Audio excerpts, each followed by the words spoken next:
Bonjour, bien-aimés dans le Seigneur, fidèles téléspectateurs de Vers Pâturage. Grande est ma joie de vous retrouver encore en ce jour devant vos petits écrans. Et nous croyons que notre Dieu qui nous a gardés jusqu'en ce jour, il a des bonnes choses pour nous. La Bible d'ailleurs le dit, il renouvelle sa bonté chaque matin. Et en ce jour, le Seigneur a encore renouvelé sa bonté. Ce n'est pas seulement pour nous qui sommes là dans le studio, et c'est aussi pour vous qui êtes là dans vos maisons. Évidemment, ceux qui vont nous suivre aussi sur les réseaux sociaux, pourquoi pas pour eux aussi, le Seigneur a renouvelé sa bonté. Peu importe le jour où tu prendras l'émission, après un mois, après une semaine, ainsi de suite, ce qui est sûr est que la bonté de notre Dieu sera toujours disponible pour nous, ses enfants. En tout cas, nous sommes là dans ce plateau, nous avons un invité. Encore une fois, nous le recevons parce que ce n'est pas la première fois, encore une fois. Il est venu aujourd'hui nous parler de quelque chose de très important. Et j'ose croire que, bien aimé, déjà, il y a des gens qui se frottent les mains, vouloir savoir c'est quoi le thème et c'est qui l'invité. Le thème, c'est l'amen. On parle de l'amen. J'ai mis l'article parce que l'amen, là, ce n'est pas une chose, c'est une personne. L'amen. C'est de ça que nous parlons. Mais ceci est parti de quelque chose, d'une école qu'on appelle la grande école de la foi. Une initiative bien aimée dans le Seigneur que Dieu a donnée à son serviteur qui s'appelle le prophète Eli Patient Lumpungu qui est là sur notre plateau ce soir. Bonjour, je dirais bonsoir pour ceux qui nous recevront le soir. Bonsoir. Bonsoir, maman. Vous allez bien, prophète? Dieu est fidèle, nous allons très bien. Ça fait quand même un temps que vous n'êtes plus passé ici. J'étais en voyage, temps de partir et de revenir finalement et nous sommes là, finalement. Très content de vous recevoir encore aujourd'hui, prophète. Merci, maman. Est-ce que vous pouvez regarder la caméra juste en face de vous pour souhaiter un joyeux anniversaire à nos bien-aimés qui sont nés aujourd'hui? Comme de coutume, nous vous souhaitons un heureux anniversaire aujourd'hui. Vous qui célébrez le Seigneur pour votre venue sur la terre. Et nous croyons fermement que cette année de plus dans votre vie sera un couronnement et une gloire. Que Dieu vous bénisse et soyez heureux. Soyez heureux, comme le prophète l'a dit, soyez vraiment heureux parce que personne ne peut vous arracher votre sourire tant que Jésus-Christ restera votre gardien, c'est lui qui vous protège. Et vous savez quoi? La Bible dit que l'ange de l'Éternel campe autour de ceux qui le craignent pour les arracher de tous les dangers. Gardez donc le sourire, soyez heureux, joyeux anniversaire à vous. Prophète, nous sommes là ce soir, vous nous avez apporté un thème très important, la foi. La foi, et dans la foi, nous parlons de l'amen. Et nous aimerions d'abord, avant d'aller plus loin, savoir d'où vous est venue cette idée de la grande école de la foi. En fait, j'ai fait une grande analyse sur la vie chrétienne depuis beaucoup d'années. Partant de ma propre vie chrétienne, j'ai trouvé nous sommes très nombreux qui prions beaucoup. Nous prions beaucoup, on a beaucoup de jeunes, nous demandons des prières, ce qui n'est pas une mauvaise chose. Mais ce qui nous manque très souvent à expérimenter la main de Dieu, c'est la foi. Et chaque fois que nous prions, sans la foi, nous ne sommes pas agréables au Seigneur. Parce qu'en fait, la vie chrétienne elle-même commence par la foi, elle se maintient dans la foi, et même l'enlèvement, c'est une œuvre de la foi. Parce que nous ne pouvons rien avoir de Dieu, rien recevoir de Dieu sans la foi. Alors évidemment, j'ai compris qu'on priait beaucoup, on gênait beaucoup de travail spirituel, mais il n'y a pas de résultat escompté. Et il fallait trouver la solution à cause du problème. Et alors que je priais, Dieu m'a fait savoir que c'est un problème du manque de foi. Nous prêchons à l'église des démons, nous prêchons le diable, nous prêchons les combats, nous prêchons les stratégies, comment acquérir la bénédiction, mais on ne prêche pas la foi. La foi, c'est ce que Dieu attend de nous. Christ dit ceci, alors que le Fils de l'homme reviendra sur terre, trouvera-t-il encore de la foi? Pas des miracles, mais ce que Dieu attend, c'est la foi. Et c'est vrai que Dieu, en priant le Seigneur, il a mis dans notre cœur un fardeau de pouvoir prêcher enseigner pendant des sessions spéciales sur l'école de la foi. Et nous avons appelé cela la grande école de la foi. Ok, et cette pensée, cette initiative, c'est par vision, révélation, Dieu vous a parlé, ou c'est pendant votre réflexion et qu'après vous avez pris cette conclusion de commencer cette école? Non, bon, évidemment, tout ce que nous le faisons par l'Esprit de Dieu. C'est la 4e année déjà, me rappeler directement, savoir si c'est pas une vision. Non, mais c'est justement par la méditation. J'ai dans mon cœur un grand besoin de pouvoir prêcher sur la foi et Dieu a inspiré à notre esprit de pouvoir parler sur la grande école de la foi. Donc vous avez été convaincu par l'Esprit de Dieu. Dieu pour prêcher sur parler de la foi pendant une période spécifique de l'année. Ok. Donc c'est chaque année que vous le faites. Année, oui. Chaque année, dans une période donnée, précisément ou... Bon, déjà, les 3 premières années, c'était le mois de juillet. Mais l'année ici, à cause de la Covid, nous avons ramené ça jusqu'au mois d'octobre ici. Ok. Et cela a été une réussite. Ça s'est bien passé. Dieu, maman, Dieu n'échoue jamais. Et alors, la foi il y a toujours le miracle, il y a toujours le succès, toujours. Et c'était merveilleux. Merveilleux dans le sens où il y a des guérisons, pas délivrances. Forcément, déjà, il faut savoir que les problèmes avec la foi, c'est la mauvaise appréhension de la foi qui offusque la foi. La foi n'a pas d'abord pour but de pouvoir donner aux gens les miracles. La Bible dit ceci dans le livre de Hébreux chapitre 10, verset 38, que mon juste vivra par la foi. Pas forcément pour les miracles d'abord, mais vivre seulement. Tu es de la foi. Juste vivre. Or, la vie elle-même, c'est Christ. C'est-à-dire que la foi, son but, son rôle principal, c'est de nous ramener à être égal à Christ. Être semblable, pas égal, mais finalement semblable à Christ. Nous ne pouvons pas devenir semblable à Christ sans la foi. Et ce n'est que la suite qui vient après, les miracles qui accompagnent cette vie. Comme Christ était un homme de miracles, un miraculé né sur la terre des hommes par la foi miraculeuse, et il a tout fait par miracle. Et nous aussi, par la foi, nous expérimentons la même vie que Jésus-Christ. Et vous avez un thème que vous mettez comme ça chaque année? Oui, chaque année. Chaque année, il y a un thème précis. Oui. L'année passée, c'était Zokande Kondima. L'année qui a suivi, c'était pour l'avoir possédé. Et cette année ici, c'est Amen. Amen. Oui. Gloire au Seigneur. Et vous pensez que la grande école de la foi, donc comment ça se passe déjà? C'est une formation que vous donnez? C'est un séminaire sur lequel vous développez, dans lequel plutôt vous développez un thème spécifique, comme vous avez dit, chaque année. Non, ça se passe comment?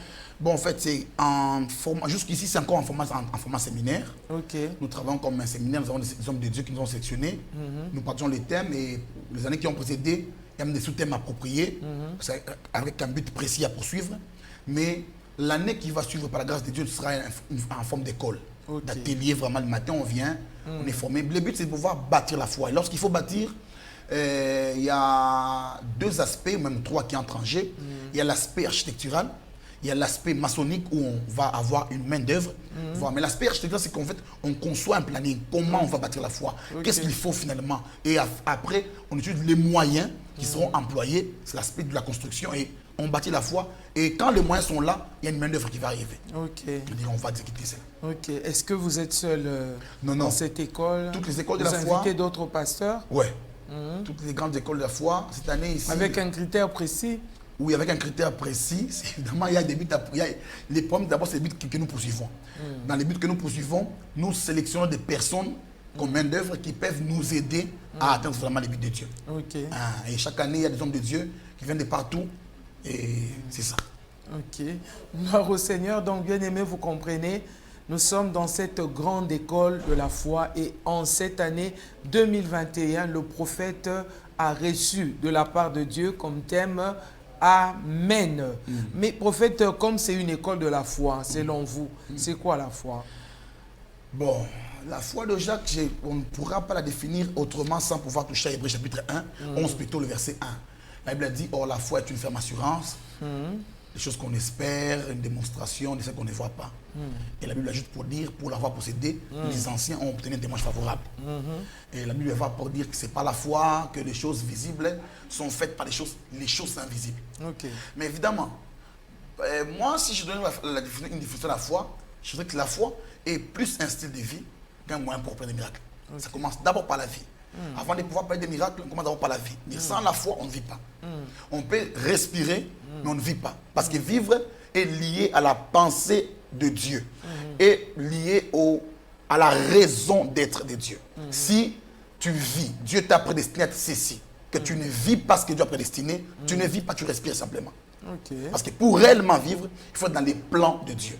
Et la foi, finalement, fait quoi? Elle nous permet, elle fournit à l'homme l'énergie nécessaire à être dans les plans de Dieu pour sa vie et à vivre pleinement sa destinée. Et que dire des païens prophètes? Donc, ils ne vivent pas. Ils vivotent simplement, ils respirent, Ils vivotent. Et par la grâce de Dieu, les jours où ils se convertissent, ils deviennent réellement enfants de Dieu et ils commencent la vie.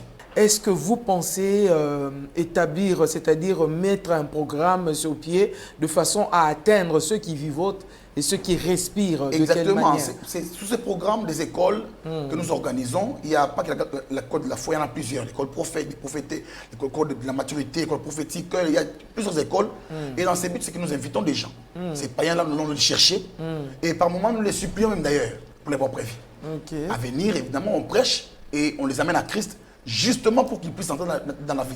Les prêcher ou les inviter? Parce qu'il y a quelque chose qui se passe ces derniers temps dans les églises des réveils. On préfère inviter quelqu'un, lui dire viens chez nous, viens prier chez nous, au lieu de commencer par le commencement. Bon, évidemment, maman, vous voyez, les choses, la vie chrétienne, les chrétiennes réellement, elles s'adaptent évidemment avec les circonstances. Hein. Pas vraiment s'adapter, mais elles se conforment un tout petit peu dans la mesure où hier, c'était beaucoup plus facile de pouvoir dire aux gens sur la route, on prêche un païen qui s'est converti. Nous le faisons chaque samedi, on sort, on va vraiment prêcher les païens. On prêche, et par la grâce, ceux qui se convertissent, gloire au Seigneur. Et nous-mêmes, par moment, ceux qui se convertissent, nous les renvoyons dans les églises. On s'est dit, bon, l'église est plus proche du païen, pour fournir beaucoup d'efforts, venir vers chez nous, ce sera très loin, alors qu'on l'amène ici. Dans les deuils, nous prêchons. Mais il y a par moment aussi, c'est un bonheur de pouvoir les inviter à l'église, ils viennent, et par la voie de l'invitation, Dieu passe par cela pour les gagner. Parce que ce que nous constatons, c'est que les églises sont peut-être remplies des gens, des invités, mais les enfants et les disciples de Dieu. Exactement. C'est ça le problème. C'est ça les grands problèmes, et c'est le rôle du pasteur à pouvoir travailler sur cela, et nous invitons finalement par la voie des ondes et du rendez-vous à demander au cher pasteur de pouvoir prêcher Jésus aux païens afin qu'ils deviennent membres, qu'ils arrêtent de vivoter pour vivre la vie pleinement de Dieu. Gloire au Seigneur. Prophète, nous aimerions savoir c'est quoi Amen. Comment vous pouvez définir ce mot-là, Amen? Là, ça sera, c'est vraiment, je vais aller très lentement. Oui. Et je crois que si Dieu fait grâce, si cette session n'arriveront pas à finir, Dieu permettra probablement que nous reviendrons chez vous. Parce qu'en fait, Amen, depuis que je suis chrétien, j'ai trouvé qu'il y a beaucoup de choses qui ont varié dans la Bible. La Bible elle-même est écrite en 3 langues. Il y a l'araméen, le grec, il y a l'hébreu. Mais Amen n'a pas changé. Il est resté Amen en hébreu, Amen en latin, Amen en anglais, Amen en français. Amen est resté toujours Amen. Alors, lorsqu'on a grandi dans la vie chrétienne, les pères qui nous ont prêché nous ont fait savoir que Amen voulait dire ainsi soit-il. Qu'il en soit ainsi, évidemment. Alors, je suis resté avec ça pendant toutes ces années. Jusqu'au jour où Dieu a commencé à m'enseigner sur Amen. Et il a ouvert mon esprit sur beaucoup de choses. Et je voudrais l'aborder en 3 dimensions. Amen. Et lorsque je commence à faire, parce qu'en fait, comme je disais autrefois ici, que j'ai fait des études bibliques. Et là, je suis en train de faire des études sur l'hébreu pur, l'hébreu, nos amis de la Bible, pour savoir c'est quoi, en fait, parce qu'il y a. Les Français disent que lorsqu'un texte est pris hors de son contexte, il devient un prétexte. Alors il faudrait justement comprendre le rouage de mots. La Bible elle a la même pensée, mais elle a plusieurs versions. Celui-ci dit ceci, celui-ci. Alors, dans les Grecs, les Hébreux disent quoi? Les textes originaux. Et quand on commence à lire la Bible, en lisant la Bible par rapport à Amen, on a trouvé que l'Amen est lié à un mot hébreu, à 3 mots hébreux. Je commence par les premiers. Le premier mot, c'est Emet. Emet comme E-M-E-T. Ces mots Emet a pour sens logique la vérité. Lorsqu'on dit Amen, on veut dire c'est la vérité. Mais quand ce n'est pas la vérité, on ne peut pas dire Amen. Quand c'est du blabla, c'est comme ça que vous allez voir que tout le monde qui parle, passe à la télévision, prêcher, parler, tout ce qui s'est dit, nous ne disons pas forcément Amen. Pourquoi? Parce que ce n'est pas forcément de la vérité. Moi, par exemple, quand on prêche des démons, je ne dirai jamais Amen parce que ce n'est pas la vérité pour moi. La vérité, c'est l'absolu de Christ. Et quand on parle de Amen comme vérité, Amen quitte la dimension substantielle, elle devient une personne, elle est personnifiée. Amen devient personnifiée et à ce niveau-là, nous nous allions à Apocalypse chapitre 3, verset 14, où on parle de Christ comme l'Amen. Et pour moi, on reviendra sur lui. La deuxième dimension, en fait, quand on parle de la vérité, justement, dans les mots Amen et Emet, c'est les mêmes mots qui nous ramènent à un autre mot qu'on appelle Aman.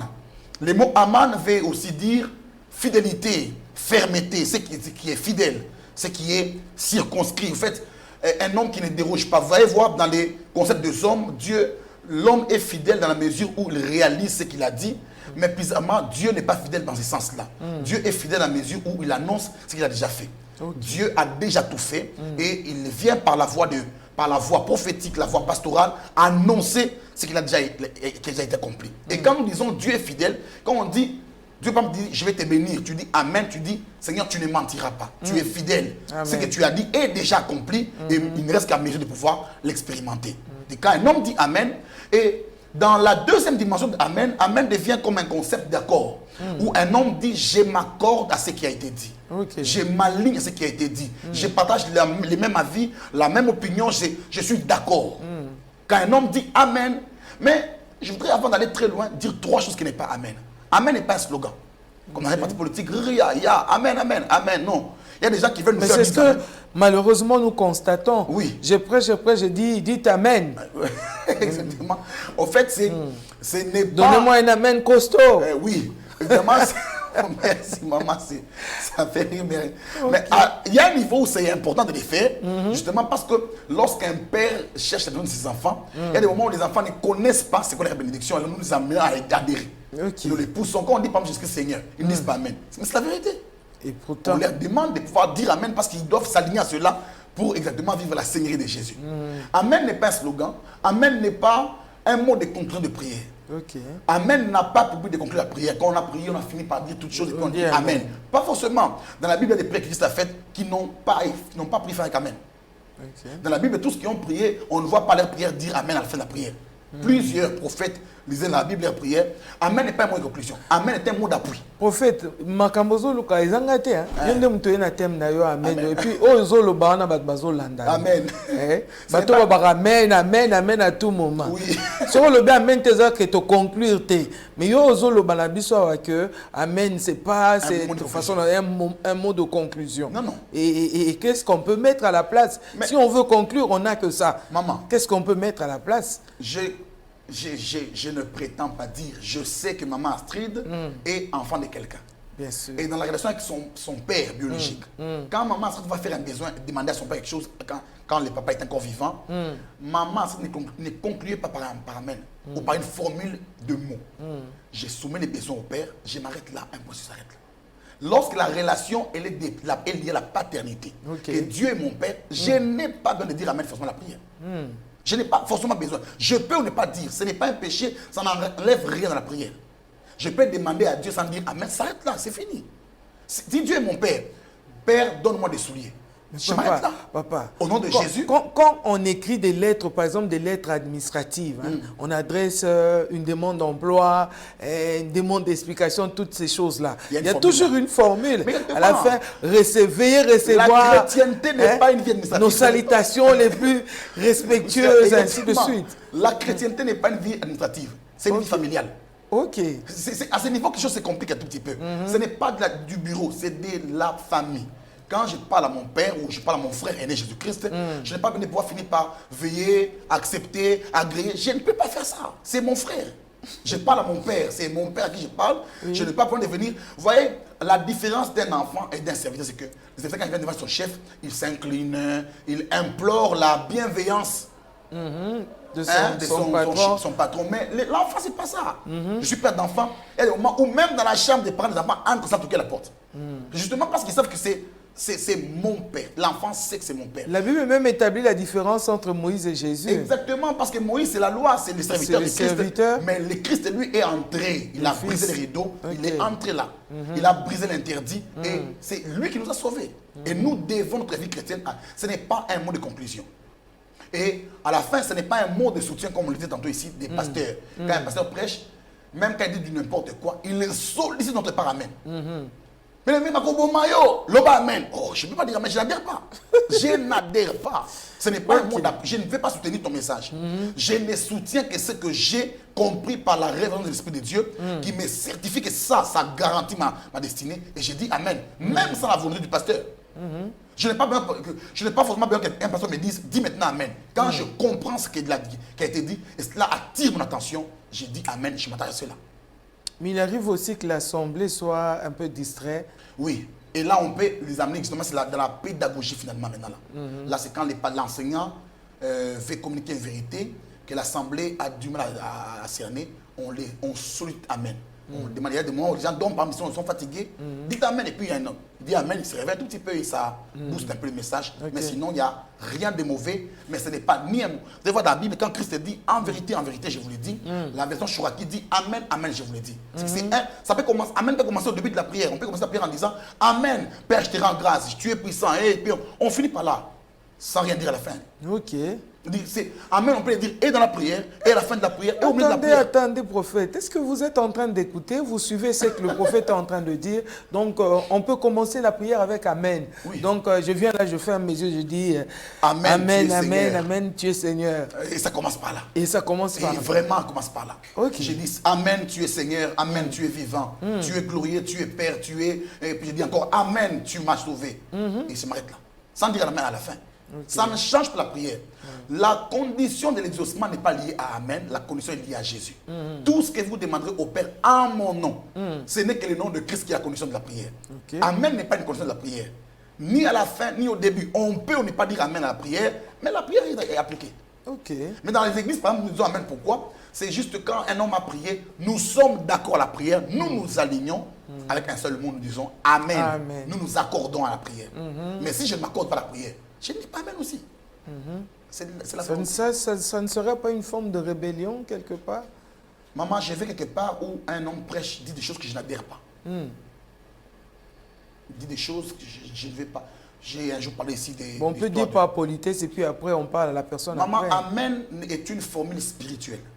Ça te met dans cette alliance. Tantôt là, je vais ouvrir Amen. Vous allez voir que ce n'est pas de la blague. Amen, c'est un... On dit, les Hébreux disent c'est un acrostiche qui a un truc qui a des mots puissants. Quand je dis Amen, j'ouvre ma destinée. Je crée une piste sur laquelle les paroles de ces messieurs vont atterrir dans ma vie, en forme d'action. Je ne peux pas adhérer à une bêtise par plaisir ou par complaisance. Ok, prophète, vous étiez en train de nous dire ce que Amen n'est pas. Oui. Avant de continuer après, émettre Amen. Oui. Et je vais m'arriver à ce que Amen est finalement. Ok. Déjà que le mot lui-même, Amen, quand on va dire Amen, Amen, il y a un autre mot qui arrive. C'est le rapport entre Amen et la foi, parce qu'on va en parler à la fin. C'est le mot Emouna. Emouna veut dire la foi. C'est le mot Aman qui a mangé le mot pistis en grec, qui est le mot qui veut dire foi. Et quand un homme dit Amen, il veut dire j'ai confessé ma foi. Je veux dire j'engage ma foi. Je crois à la parole. Je la sors du méli-mélo, j'en fais propre, j'en fais mien. Elle devient parole à ma vie, mais aussi je donne à la parole la permission de s'accomplir dans ma vie. Quand un homme a dit Amen, il veut dire tu peux maintenant faire, agir. Sans dire Amen, on n'adhère pas. Dieu peut vouloir entrer. Si tu ne dis pas Amen dans ta propre vie, Dieu ne sait pas entrer. Dieu est puissant et même tout puissant, mais il n'est pas violeur. Dans Proverbe chapitre 3, il dit je me tiens à la porte et je frappe. Il est très poli. Il n'est pas un violeur. C'est que si tu ne dis pas Amen à une parole, elle pète devant toi comme ça. On dit Dieu te dit tu seras chef de l'État. Tu ne dis pas Amen, elle part. C'est ce qui dira Amen. Mais quand Dieu dit tu seras chef de l'État, tu n'as pas dit Amen. La parole qui a une énergie cosmique, elle te quitte toi. Elle va ailleurs. Celui qui va la rencontrer, il dira Amen. Elle s'accomplit dans sa propre vie. Mais toi, tu vas la rater. La parole n'a pas que... La parole peut avoir toi comme cible au départ, mais quand tu ne la reçois pas, elle va chez les autres. Okay. La Bible dit quoi? Elle est venue vers les siens et les siens n'ont pas reçu. Elle est allée vers les autres. On ne l'a pas laissé chômer non plus. Non, c'est ça. Okay. Nous, on ne l'a pas laissé chômer. Et aujourd'hui, c'est nous qui devons rentrer en Israël pour aller prêcher les Juifs. Et Galate dit quoi? C'est nous qui sommes véritablement Israël. Alors, la troisième dimension qui est la plus large, c'est la dimension de la crostiche Amen. Amen a trois mots à l'intérieur du mot Amen là. Il y a A, M, E et N à la fin. Le premier A de Amen, c'est en hébreu, c'est le mot Aleph. Aleph est un mot composé aussi. Dans Aleph, il y a deux petits mots qui entrent à l'intérieur. Le premier mot, c'est le mot Yod. Et le deuxième mot, c'est le mot Vav. Le mot Yod, là, a pour valeur numérique 10. Donc, prophète, on aimerait bien savoir, c'est quoi Amen? Exactement, en fait. Amen, c'est un acrostiche de mots. En fait, c'est un ensemble de mots. C'est un ensemble de mots, évidemment, qui donne un sens à quelque chose d'autre que ce que nous avons l'habitude de pouvoir expliquer. Alors, je disais au départ que Amen est lié à trois mots. Il y a le premier mot Aleph, il y a le mot Meler, il y a le mot Nun. Le mot Aleph, lui-même, ce mot Aleph est aussi composé de deux petits mots. Il y a le mot Yod, il y a le mot Vav. Le mot Yod, en hébreu, veut dire la main de l'Éternel. Comme nous sommes au 10e mois, la valeur numérique du mot Yod, c'est la valeur 10. Et quand on parle du chiffre 10 chez les Hébreux, on parle de la main de l'Éternel. Comme nous sommes au 10e mois, nous souhaitons en passant que la main de Dieu s'applique sur tout le monde, dans les maisons des gens, sur la santé, dans le travail, que la main s'applique. En tout cas, là, on dit Amen. Hein? Ah, exactement. Je dis vraiment Amen parce que je reçois. Vous adhérez exactement. Mais Minda, donc, hébreu, Banine et Zobima. On va aller tout doucement. Voilà. Et le deuxième mot, c'est le mot Vav, qui veut dire clou. La valeur numérique de ces mots, c'est les chiffres 6. Okay. Alors, quand vous prenez maintenant dans les mots Aleph, il y a le mot Yod. Il y a deux Yod, il y a le mot Vav. La sommation de ces trois mots, ça nous donne le chiffre 26. Okay. Et le chiffre 26 a pour valeur numérique Yahweh. D'accord. Lorsqu'on dit déjà Amen, on veut dire Yahweh. Okay. Ça commence d'abord par là. Alors, quand vous faites la sommation de ces mots Yahweh chez les Hébreux, Yahweh, vous trouvez l'inscription Yahweh dans la Bible, dans les livres de Jean chapitre 19 au verset 19, on explique ça. Et Ponce Pilate écrit sous la croix de Jésus, Jésus le Nazaréen, roi des Juifs. Et ces mots-là, en hébreu, veut dire Yeshua Anostri Wemelek Ayehudim, qui veut dire Jésus, roi des Juifs, enfin Jésus de Nazareth, roi des Juifs, et tout ça. Quand vous prenez ce mot Aleph là, il vous donne notamment le mot Yahweh pour dire que quand on dit Amen, la première entrée du mot Amen exprime l'autorité ou l'unicité de Dieu. C'est-à-dire quand un homme dit Amen, il ne se connecte pas. Parce que vous savez qu'au discours des hommes d'État, des présidents, des ministres, n'est pas attaché le mot Amen. Mais généralement, c'est quand Dieu a parlé qu'un homme est convaincu qu'il dit Amen. Et quand on dit Amen, on veut aussi dire à Dieu que je m'engage à Dieu. Je crois d'abord en Dieu. Et le deuxième mot du mot Amen, c'est le mot Meler. Meler vient du mot Melek, qui veut dire roi. Et ce mot roi a dans son sens aussi trois petits mots, trois significations. Généralement, le mot roi lui-même, dans la compréhension logique, le roi est différent d'un président. Le président a un mandat, le roi a une vie. Le président est remplaçable, il travaille avec un parlement et tout ça, mais le roi n'a pas de parlement, il est lui-même le législateur de la loi, il légifère la loi, il juge la loi, il tranche la loi, il peut l'amender du matin au soir sans passer. C'est qu'en fait, quand on parle de Dieu comme roi, on parle de celui qui a trois choses, qui a un royaume, qui a un trône, mais qui a aussi un pouvoir. Okay. Quand Christ parle de lui comme roi, il ne parle pas de la puissance, il ne dit pas toute puissance, mais il dit tout pouvoir m'a été donné. La puissance est une entité du pouvoir, mais le pouvoir est beaucoup plus large. Comme aujourd'hui, nous parlons de la politique aujourd'hui au Congo, le chef de l'État a le pouvoir. Et dans son pouvoir, toutes les puissances sont en train de travailler pour asseoir son pouvoir. La puissance militaire, scientifique, toutes ces choses-là. Et quand Christ parle du pouvoir, il veut parler de l'absolue puissance. Que toutes les puissances convergent autour de Dieu. C'est comme ça quand on dit Amen dans la pensée des Hébreux, Dieu ne peut pas donner une explication pour ne pas agir. Dieu ne peut pas dire je ne peux pas agir parce que je suis malade, j'ai un problème. Quand un homme a dit Amen à la parole de Dieu, Dieu est contraint d'agir. Okay. C'est parce que Dieu est le roi. Le roi ne manque rien. Le roi a tous les pouvoirs entre ses mains. Il peut parler.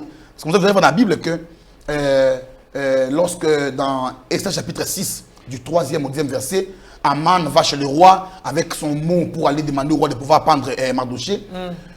Le roi lui pose de savoir qu'est-ce qu'on peut faire pour un homme que le roi désire honorer. Il s'est mis à prophétiser. Il dit qu'on donne les et tout. Quand vous lisez ce qu'il dit, demandez au roi, entre autres, il soumettait au roi une volonté de pouvoir dire au roi, je vais te remplacer au pouvoir. Parce qu'il demandait au roi les choses que le roi ne délègue jamais. Il demandait au roi les manteaux du roi, il demandait la couronne du roi, il demandait les chars du roi. Choses qu'on ne peut pas déléguer. Mais en lisant ce texte-là, quand le roi a parlé, quand Aman a parlé, à la fin, le roi lui demande, il dit, fais aujourd'hui et maintenant même ce que tu as dit. Pour dire que le roi ne peut pas déroger. Okay. Quand le roi a dit qu'il fera, il le fera.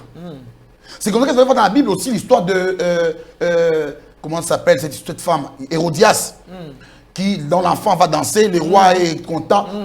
L'enfant demande par sa mère, la tête de Jean-Baptiste, le père était obligé de servir à son enfant. Okay. C'est que pour Dieu, dans la Bible, il dit, demande-moi, je te donnerai, Dieu donnera. Ok. On ne peut pas demander à Dieu de ne pas donner. Dieu ne peut pas expliquer à quelqu'un qui n'est pas. Demande même l'impossible. Parce que Dieu a des enfants, même pour des femmes qui en ont 90 ans. Demander à Dieu l'impossible, Dieu peut l'accomplir. C'est que Dieu ne peut pas dire, je n'ai pas d'argent pour te donner aujourd'hui. Dieu est Dieu. Il est le roi. Il est le roi. Et il est le troisième mot, c'est le mot nun. Le mot nun chez les Hébreux veut dire confiance ou fidélité. Et quand vous prenez les 3 petits mots, ça donne une phrase qui veut dire Dieu est le roi fidèle.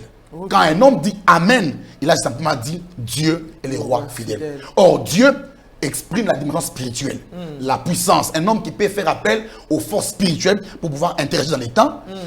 Roi veut dire un homme qui contrôle la terre, qui a le pouvoir sur une étendue de terre. Et la fidélité, c'est la contrainte d'action.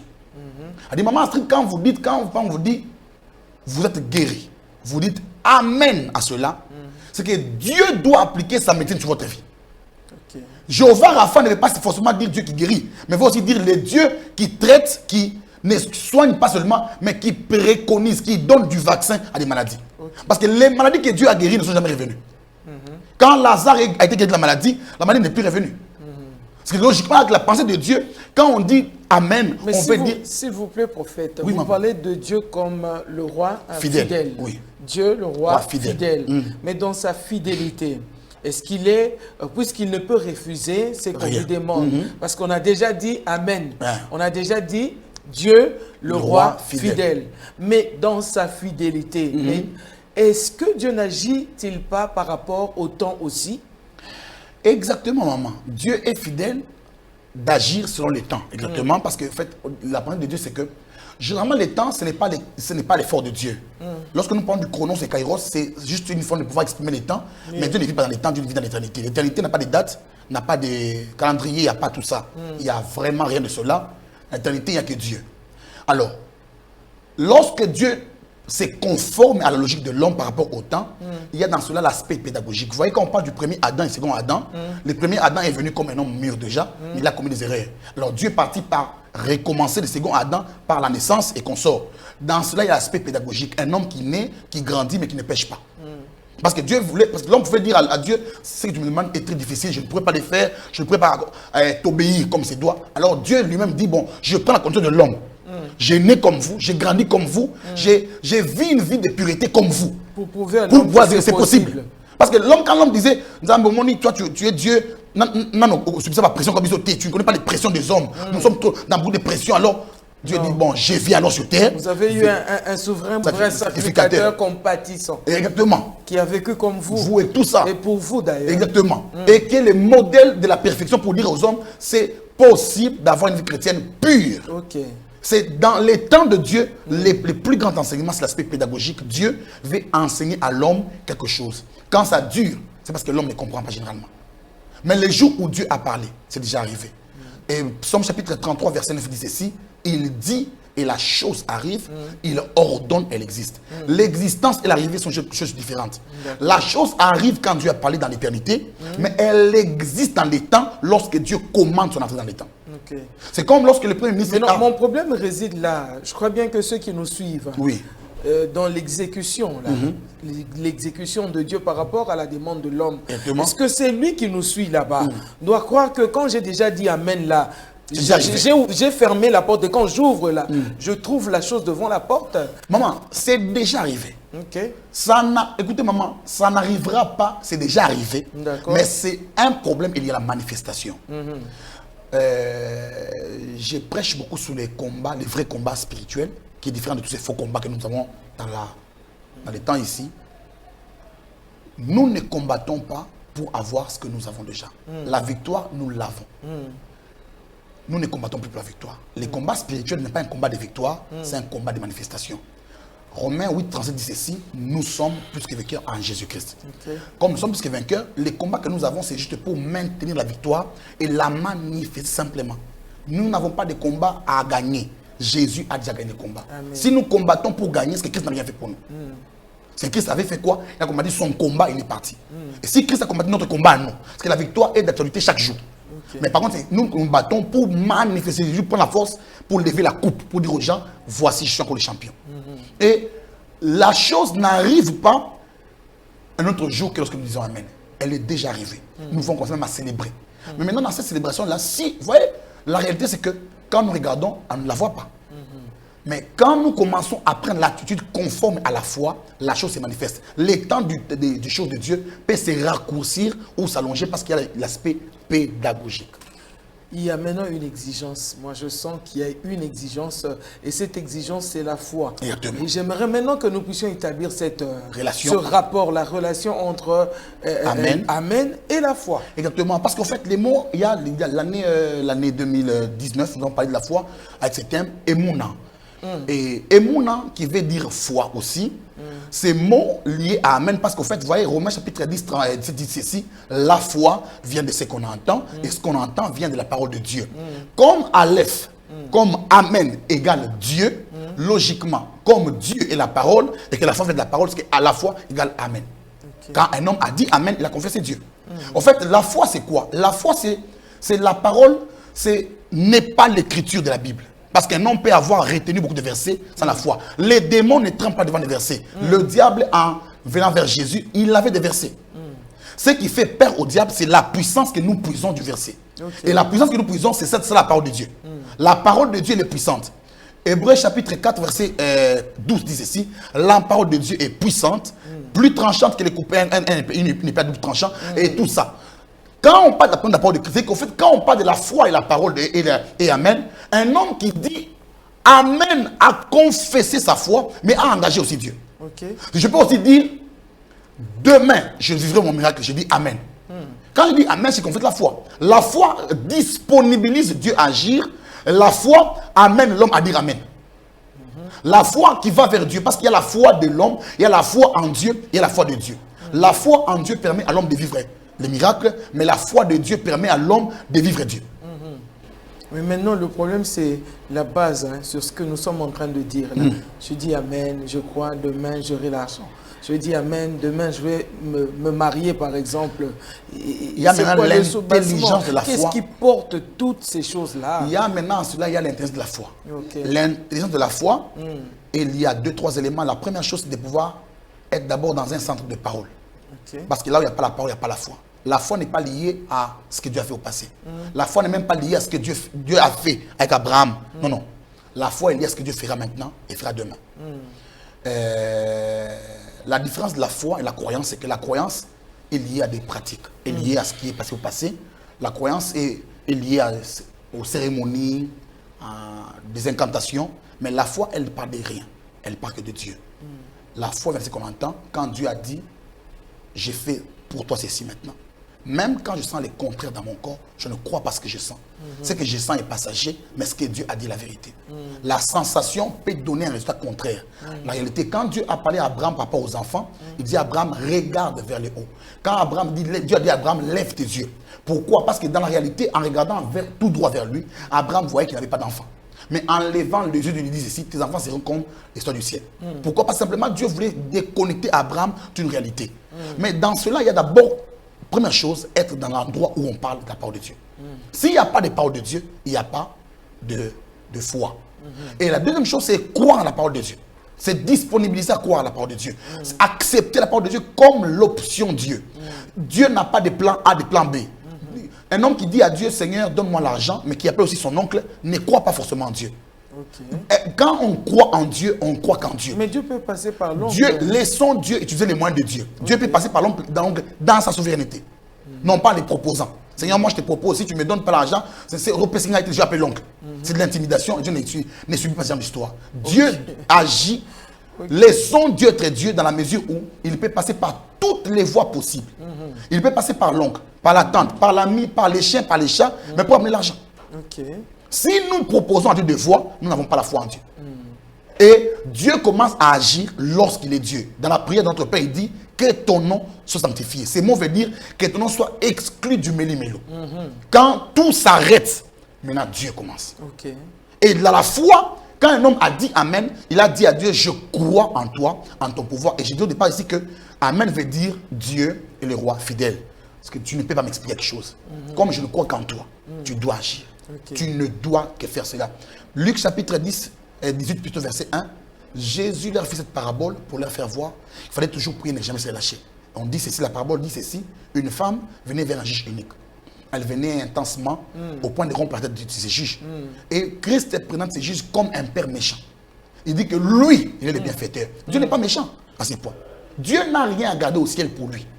Dieu ne se marie pas. Il gardera manger pourquoi? Les enfants, il n'a pas de... Dieu n'a qu'un seul besoin, nous faire du bien. Mais pourquoi il ne fait pas? Par moment, l'homme qui vit beaucoup de faveurs sans enseignement ne comprend pas Dieu. Et Dieu veut nous enseigner. Mais prophète, que dire de cette personne qui a déjà dit Amen, comme vous l'aviez dit tout à l'heure? Un faux Amen. On n'est pas obligé, de commencer avec autre chose et finir avec Amen, comme quoi une conclusion dans notre prière. Je vais prendre l'exemple de Pierre, par exemple, qui était avec Jésus, qui était dans la barque et qui voit Jésus-Christ venir marcher sur l'eau. Et Jésus, il demande au Seigneur si c'est vous ordonnez que je marche aussi. Il a quand même aussi commencé la marche. Mais qu'est-ce qui lui est arrivé après? Et j'aimerais que vous puissiez parler à cette personne qui a déjà entendu parler de la foi. Il a la parole de Dieu même dans sa bouche. Mais à un moment donné de la vie, il constate que les choses ne marchent pas comme il faut. Exactement ce que j'insiste sur le fait de maman, parce qu'il y a l'aspect pédagogique. Nous pouvons avoir la parole de Dieu, mais qu'est-ce que Dieu attend de nous? Dieu nous enseigne quoi, évidemment? On peut avoir un verset, on peut regarder les versets, on n'a pas encore la parole de Dieu. La parole de Dieu, c'est... La parole de Dieu est différente des versets, maman. La parole de Dieu, c'est la voie de sortie d'un problème. Quand Dieu a parlé, l'homme s'en sort. On ne peut pas recevoir... Maman, si on sort la parole de Dieu, quand on ne change pas, Dieu n'est plus Dieu. Dieu est différent des hommes dans quelle mesure? Lorsque nous avons des versets, on a écouté des prophéties, c'est aussi la parole de Dieu. Mais quand elle vient comme parole réellement de Dieu, elle tombe à pic. J'ai suivi un témoignage du pasteur Gloria et Kenneth Copeland. Leur grand témoignage. C'était quoi l'histoire? Lorsqu'il hérite l'église, il a prié pendant beaucoup d'années. Il a trouvé une église avec beaucoup de dettes. Des grandes dettes, près de 5 millions de dollars américains. Alors il s'inquiétait de savoir comment je ferais pour l'église. Ils sont allés en prière avec sa femme. En train de prier, jusqu'au jour de la fin de la prière, Dieu n'avait rien dit. Alors il était inquiet, il se disait, mais Dieu n'a rien dit. On a prié pendant 3 jours de jeûne, sans manger, sans boire. Quand il s'élève, la Bible de sa femme glisse. La Bible s'ouvre sur Jean chapitre 2. Jésus seulement écrit, faites ce qu'il vous dira. Seulement ça. Alors, la femme se lève, elle fait semblant, mais ça vient dans son esprit, c'est ce qu'il vous dira. Et elle a compris que chaque fois que l'homme peut connaître Dieu sous toutes ses facettes. Mais il y a toujours une facette liée à son problème. Dans ton problème, il y a une facette de Dieu que Dieu amène comme révélation. Cette parole-là, quand elle vient, elle ouvre la porte, l'homme sort. Tu peux avoir la parole, tu la confesses. Ne t'inquiète pas de la confesse-la encore. Si tu l'as déjà confessé une fois, elle n'a pas pour des miracles, confesse-la encore demain. Le lendemain encore. Crois toujours. La foi, c'est croire à rien jusqu'à ce que rien devienne quelque chose. Crois encore. Continue à croire. Qu'est-ce que tu as dit? Le problème n'est jamais lié à Dieu. Les problèmes sont toujours liés à l'homme. C'est l'homme qui manque la foi et qui ne demeure pas dans la foi. La foi n'est pas persistante. L'homme peut commencer. Vous voyez Pierre, l'histoire de Pierre, c'est que Pierre a cru au départ. Mais quand il commence à marcher, les identifiés sont venus vers lui. Pierre a dit, moi je suis un pécheur. Depuis que je pêche, tous les pécheurs tombent dans l'eau. Comment est-ce que moi je marche sur l'eau? Tout ça, ça commence à venir. Le problème, c'est que quand Dieu parle, la Bible dit ceci. C'est lui qui réfléchit sur les choses, trouve les bonheurs, mais pas sur Dieu. Quelquefois, qu'est-ce qui tue la foi? C'est la réflexion. Lorsque Dieu a parlé, l'homme ne peut pas réfléchir de quoi? Seulement. L'homme croit seulement. Lorsque l'homme commence à réfléchir, il se dit, bon, finalement, comment est-ce que je marche sur l'eau? Ce n'est pas logique. L'eau, qu'est-ce qu'il fait? C'est Jésus. Nous, on allait comme ça, il revient de ses côtés ici. Tout ça. Et tous ces questionnements, on commence à enfoncer Pierre. Mais quand Christ l'a pris par la main, Christ l'a sauvé, il est rentré en marchant. Comment il a reconnu? Quand il a commencé à courir, il a dit, Seigneur, sauve-moi. Exactement. Pourquoi? L'incrédulité, c'est fait de quoi? D'attacher une réflexion, une pensée à... Un dernier mot, prophète. C'est vrai que nous sommes arrivés à la fin du temps qu'on nous avait donné, notre temps imparti. Alors, j'aimerais que vous puissiez regarder cette caméra pour cette grande école de la foi. Pour le thème de cette année, Amen. Un dernier mot en 1 minute pour cette personne. Bien-aimé Seigneur, Jésus est encore Dieu, il demeurera Dieu. Le nom de Jésus n'est pas un slogan. Dieu agit encore. Les malades guérissent encore, les morts reprennent encore la vie, parce que Jésus-Christ est Seigneur. Il est le roi fidèle. Tu as un problème, tu peux croire en sa fidélité et ta vie va changer. Ce n'est pas parce qu'hier il n'a pas agi qu'il n'agira pas aujourd'hui. Mais écoute-moi, si hier est passé, lui il est le même hier, aujourd'hui encore. crois aujourd'hui et crois toujours. Et ta vie ne finira par changer. Que Dieu vous bénisse. Gloire au Seigneur. Merci beaucoup, prophète. Nous croyons que ce n'est pas la dernière fois. Non, on revient. C'est possible que vous puissiez revenir la semaine prochaine? Nous promettons aux bien-aimés que nous serons là la semaine prochaine. Oh, gloire soit rendue au Seigneur. Moi, j'aime comme ça. Vraiment, vous êtes des témoins. Le prophète a dit, il sera là avec nous la semaine prochaine. Donc, on va continuer avec ce même thème sur Amen. Il y a beaucoup de choses à comprendre là-dessus et le Seigneur va nous aider à bien dénicher ce qu'il faut afin que cela devienne esprit et vie en nous. Qu'est-ce que je veux dire à celui qui me suit aujourd'hui? Bien-aimé dans le Seigneur, accrochez-vous. Ne regardez pas au temps car Dieu n'est pas emprisonné dans le temps.